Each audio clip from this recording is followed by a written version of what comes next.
자신의 아들을 가해했다는 이유로 특수교사를 고소한 사실이 알려지며 논란의 중심에 서게 된 웹툰 작가 주호민을 향한 비난이 더욱 거세질 것으로 보이는 정황이 포착되었습니다. 파면 팔수록 특수교사 A씨가 참스승이었다는 사실만 드러나고 있는 상황인데요. 교사 A씨는 재판에서 자신에게 유리하게 작용할 주호민의 과실을 갖고 있었음에도 포기하였습니다. 어쩌면 교사 인생이 끝날지도 모르는 상황인데 A씨는 왜 그러한 선택을 한 것일까요? 앞서 2022년 9월 경기도의 한 초등학교에 재학 중이었던 주호민의 아들은 여자 동급생 앞에서 바지를 벗는 등 부적절한 행위로 인해 통합학급에서 분리 조치됐습니다. 이후 특수반에서 A 교사로부터 지도를 받게 됐는데 주호민 부부는 이 과정에서 아들이 정서적 가해를 당했다며 수업 녹음을 증거로 A 교사를 고소했습니다. A 교사는 당시 교재에 고약하다는 단어의 의미를 설명하며 버릇이 매우 고약하다. 너를 얘기하는 거야 라고 말하고 나도 너 싫어, 정말 싫어 등의 발언을 한 사실이 확인됐습니다. 주호민 측은 당초 재판부에 A 교사에 대한 엄벌을 요청했으나 A 교사가 주호민 아들의 논란, 당시 아들을 옹호하며 피해 여학생 부모에게 선처를 호소했던 사실 등이 알려지며 논란이 됐습니다. 현재로선 교사 A씨의 잘못보다 주호민 부부의 행보가 부적절하다는 비난이 더욱 큰 상황인데요. 그 중에서도 몰래 녹음을 한 행위는 불법으로 맹비난을 받고 있습니다. 주호민 부부는 아이의 가방에 녹음기를 몰래 넣어 수업 내용을 녹음한 뒤 이를 증거로 A씨를 고소했습니다. 하지만 현행법상 공개되지 않은 타인 간 대화를 청취하거나 녹음할 경우 1년 이상 10년 이하의 징역에 처할 수 있습니다. 주호민이 통신비밀보호법을 위반한 혐의로는 당사자인 A씨가 고소하는 것 외에도 경기도교육청이나 한국교원단체 총연합회가 고발할 수도 있습니다. 그러나 A씨는 자신이 이 혐의를 두고 주호민 측을 고소하는 것은 물론 제3자인 경기도교육청 등이 나서 주호민을 고발하는 것도 원하지 않는다는 입장을 밝혔습니다. A씨의 변호를 맡은 경기도교육청 고문변호사에 따르면 변호사는 A 교사의 수업과 대화를 몰래 녹음한 주씨 부부에 대한 통신비밀보호법 위반 여부를 교육청 회의에서 논의했습니다. 그러나 A 교사는 아이 부모님이 고발당하면 정작 힘든 것은 아이이지 않겠냐며 아이가 서울로 전학을 간다고 들었는데 적응을 잘하고 있을지 걱정이라며 본인이 고소할 의사도 없을 뿐 아니라 고발도 만류했다고 합니다. 변호사는 인터뷰에서 주씨 부부의 통신비밀보호법 위반 문제를 지적해야 법리적으로 A 교사에게 유리할 수 있는데도 A 교사는 역고소는 물론 교육청을 포함한 제3자의 대리 고발도 만류했다. 주씨 부부를 만나 탄원서 제출과 함께 아동가해 고소 취하를 설득할 예정이라고 말했습니다. 이러한 A씨의 행보와 달리 주호민의 대처는 시간이 가면 갈수록 논란만 커지고 있습니다. 또 다른 법무법인의 변호사는 인터뷰에서 우선 변호사 비용을 지불 안 하고 선임계를 제출하는 게 가능하다. 그리고 그런 경우도 꽤 있다. 돈을 받고 안 받고는 변호사의 자유니까. 선임계 제출하고 기록 파악하고 안 하는 경우도 있긴 있다. 형사사건 같은 경우에는 더더욱 이런 경우가 발생한다라고 짚었습니다. 이어 변호사 사임 이슈에 대해 아마 주호민 씨가 국선으로 가고 사선으로 뺀 게 변호사에 대한 배려 차원인 것 같다. 변호사는 의뢰인의 결정에 따라 가는 거니까. 주호민 씨가 변호사들이 사회적으로 비방을 받을까 봐 보호 차원에서 말씀한 것 같기도 하다. 변호사는 의뢰에 따라서 의뢰인의 의사에 따르는 사람이다라고 설명했습니다. 또 주호민이 탄원서를 제출한 것에 대해서는 탄원서 자체는 무죄 판단에 영향을 주지 않는다. 다만 유죄가 나온다면 양형에 반영될 거다. 현 시점에서는 법적인 의미가 있다기보다는 전 국민이 알 정도의 사건이 된 거니까 그런 측면을 생각해서 탄원서를 제출한 것 같다면서 이 사건은 민사가 아니라서 고소 취하를 하더라도 법원에서 끝까지 판단할 수밖에 없다라고 얘기했습니다. 끝으로 변호사는 고소 취하는 가능하지만 아동가해는 고소인의 의사는 처벌에 영향을 주지 않는다.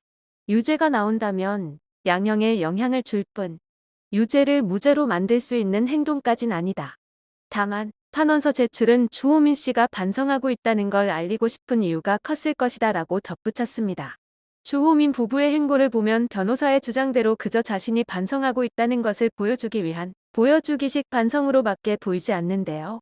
3차 입장문에서 주호민은 연락기사에서 추정한 내용은 사실과 다릅니다.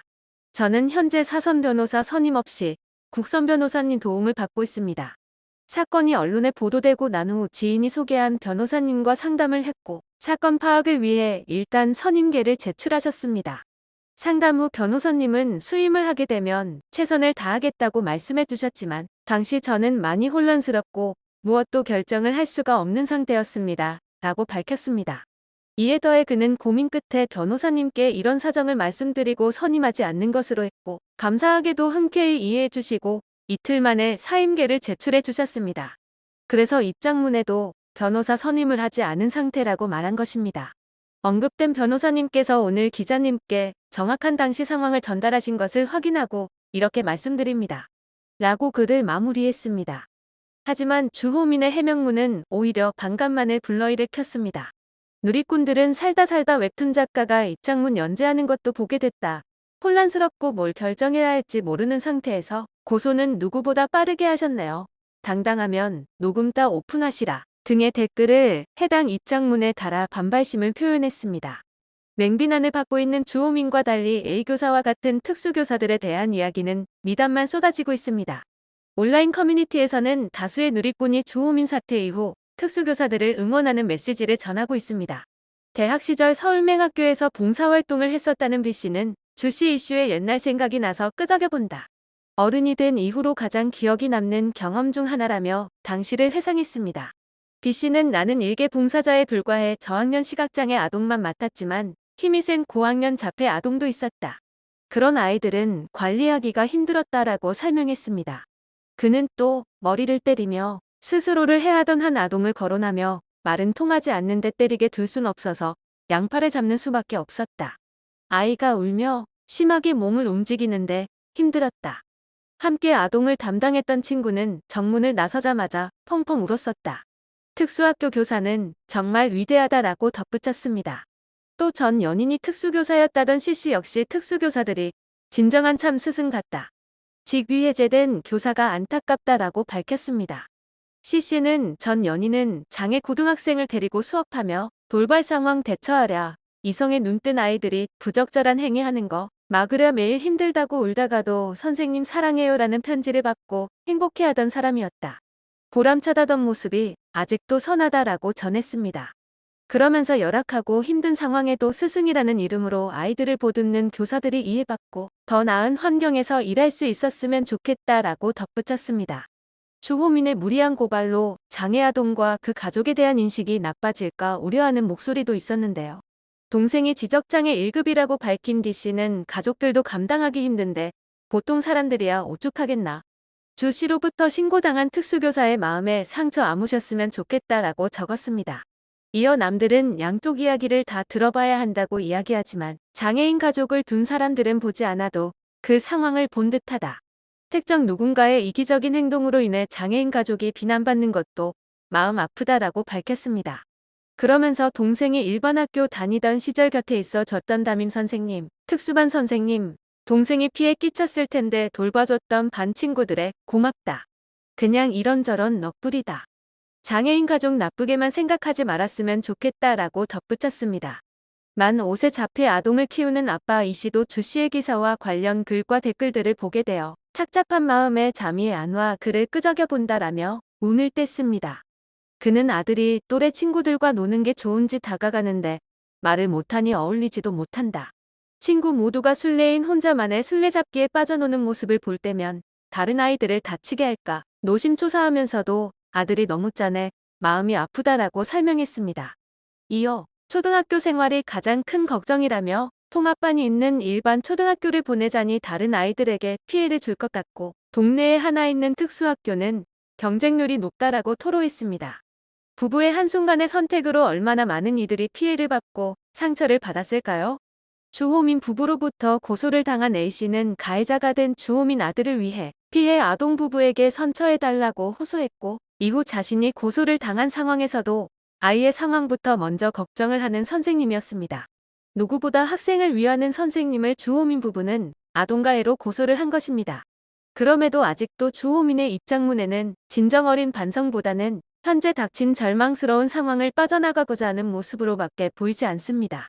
그런 모습에 대중은 또 한 번 실망을 하고 더 이상 그의 말을 믿을 수 없게 되었습니다. 이 모든 일을 누가 시작한 것일까요? 어떤 결과가 나올지 계속해서 지켜보며 더 이상 실망스러운 행보는 없길 바라겠습니다.